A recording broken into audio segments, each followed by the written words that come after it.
在新加坡最西边的酒店与著名地标。这里有来自世界各地的帆船和游艇。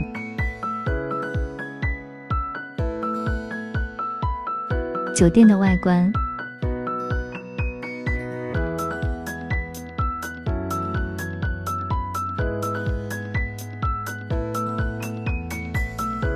酒店的户外游泳池，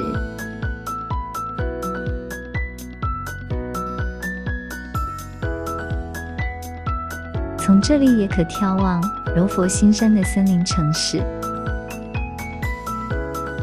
从开曼群岛开过来，我是5米长的豪华游艇。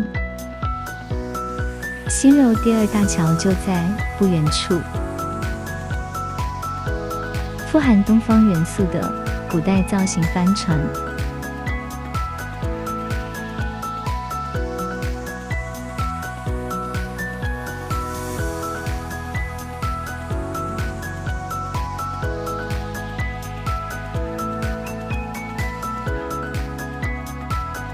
来佛士灯塔也是新加坡西边的著名地标。